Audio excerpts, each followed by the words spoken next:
So we're going to kick this off with Chris Goodman, who is the Chief Marketing Officer at Crowe. Now, Chris Goodman is an eternal optimist. He loves building things, notably teams and brands. So he specializes in applying his strategic and business development and creative skills to build global brands and drive sales. He has more than 30 years experience working in client consulting and agency environments with focused on results. And at Crowe, their purpose is to have values as a foundation and look to drive growth within their clients. So Chris Goodman, you are a modern revenue leader and you have our attention. You know, what I'd love to do is maybe frame my thoughts in a couple areas. One is to give you just a quick personal background so you have a lens by which I kind of view the world, rightly or wrongly. Two, give you all a little sense of Crowe, since unlike EY and Deloitte, where they may be much better known in certain cases, I just want to give you a sense of what organization I'm coming from. And then to the degree I can, provide a couple of thoughts specific to the revenue side. So from a personal standpoint, I was kind of laser focused on being a Major League Baseball player and specifically playing on the New York Yankees. I'm a born and bred New York guy, New York Yankees and Knicks, so that's kind of how I'm programmed. Unfortunately, for reasons that escape me, I tried out with the Yankees, but I did not make the Yankees. So I did the next logical thing, which was go to grad school and embark upon a career in marketing and sales. To Kel's point, I spent over 30 years in the industry doing marketing, communications, sales, general management roles, about 50% on the agency side with Young and Rubicam, which is part of the WPP network, and with IMG, which is one of the biggest sports and entertainment firms in the world. And on the client side, it's been divided between marketing roles at Accenture, at KPMG, and now recently with Crowe. So just a quick, that's kind of my background and the lens by which I view the world. When I think about Crowe, as I was looking at my next step from a professional standpoint, I wasn't necessarily looking to stay in professional services, though I've enjoyed it immensely. But I don't know, the forces of nature, karma, what have you, led me to Crowe. And, at the end of the day, I was looking for a strong culture, a growing organization where marketing, communication, sales were central to that growth strategy. And I've been blessed to find those at Crowe. And Crowe is a mid-sized firm. It's about 80 years old in the professional services. So audit, tax, consulting, about 5 billion globally, about 40,000 employees. So smaller than my colleagues, but in the same general vicinity in terms of our focus. Joined about 6 months ago and play 3 roles. I'm on the executive team for the firm.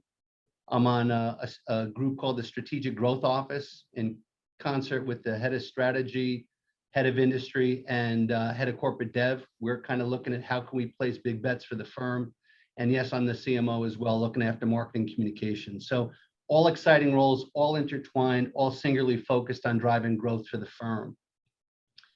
And I guess maybe the last area where I'll touch on kind of 3 big points, and being a marketing guy, you always got to look for some type of angle. So I will speak about 3 areas, all with P's, not the 4 P's that you may have learned from marketing majors in college, but it's about purpose, people, and pipeline. And I think all 3 are critically important to the discussion we're having today. And I'll touch on all 3 briefly, and then come back to any questions at the end. When I think about purpose, to me, that's fundamentally about corporate strategy. And it kind of speaks to why an organization exists beyond profit.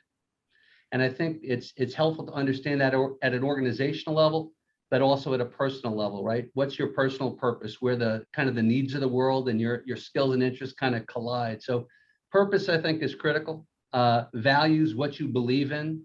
At Crowe, it's about care, trust, courage, and stewardship.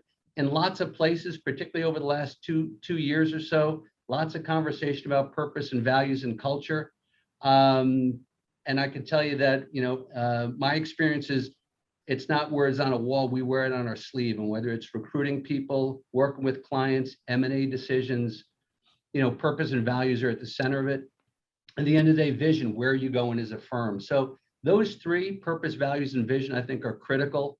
They then inform business and brand strategy. And I think of those 5 as the core to corporate strategy. And the reason I bring it up is because if you're not crystal clear on what those are as an organization, as a North Star, it's going to impact all things good or bad, including revenue creation. So I would say, first, purpose as a subset of corporate strategy, critical both from a personal standpoint and a corporate standpoint. The second one on people, we've been talking about people, most important asset, particularly in professional services, where what we sell is our people and our thinking, right? We don't have products per se. And over the last 2 years, and particularly recently, you can't open up the, any website, any program, we're not hearing about the Great Resignation, right? And this is just the last chapter in a long history of reminding us why people matter. So there's a laser focus on retention and acquisition. Retention, what are we doing to re-recruit our high performers every single day? Are we pulling all those levers? Understand who those high performers are, re-engaging them, re-recruiting every day.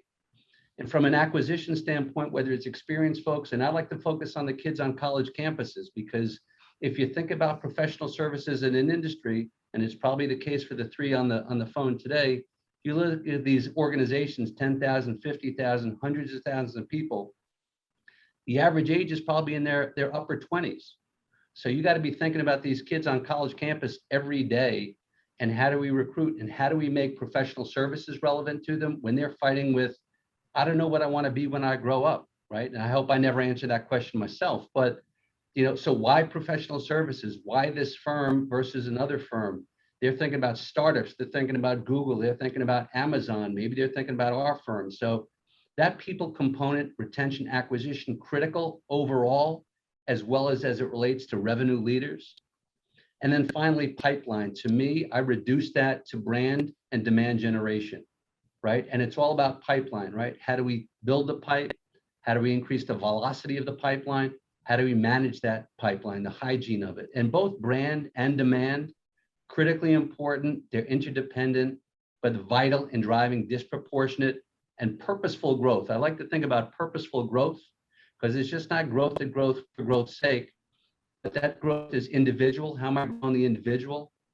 How am I growing the firm? And how am I growing our clients and prospects? And when I think about brand, there's a couple lenses. The employee brand, I need to answer the question, why Crowe?